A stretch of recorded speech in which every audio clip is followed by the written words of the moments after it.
অসমততো এতিয়া মুখ্যমন্ত্ৰী নাই, ৰজা আছে। এতিয়া অসমত মন্ত্ৰীসভা নাই, ৰাজদৰবাৰ আছে। আইনৰ কোনো শাসন বুলি এতিয়া অসমত চলা নাই। এজন মানুহে শাসন চলিছে, মুখ্যমন্ত্ৰী হিমন্ত বিশ্ব শৰ্মাৰ শাসন। তেওঁ যি কয় তেওঁ সেইটোৱে হ'ব লাগিব। তেওঁৰ মতে আইন চলি আছে আৰু তেওঁৰ কথা যদি নহ'লে জেল যাব লাগিব, নহ'লে হত্যা কৰিব লাগিব। দেশৰ সম্পদ বিকিটো এফালৰ পৰা চেছ কৰিলে, তাৰপিছতো তেখেতে নিগাজিকে ক্ষমতাত থাকিবৰ কাৰণে কেৱল লোন লৈছে আৰু লোন লৈ মাত্ৰ তেওঁ আঁচনি দি ভোট লোৱাৰ তেওঁ ব্যৱস্থা কৰিছে।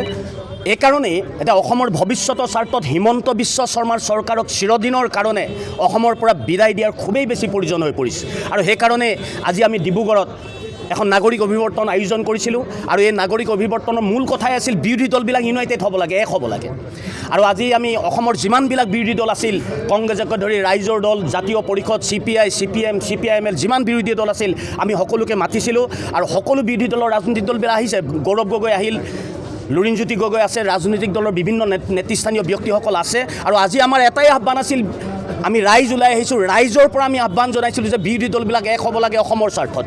আৰু আজি ভাল লাগিলে, বিৰোধী দলৰ নেতা গৌৰৱ গগৈ স্পষ্টভাৱে ঘোষণা কৰিছে যে বিৰোধী দলবিলাক ইউনাইটেড হ'ব।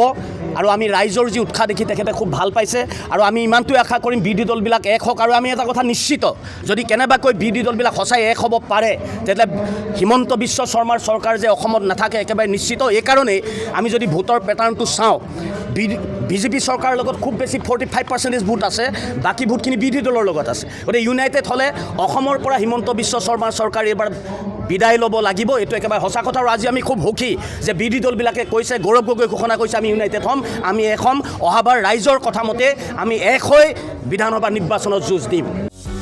যিকোনো খবৰৰ বাবে যোগাযোগ কৰক আমাৰ এই নম্বৰত 9181 307 2221।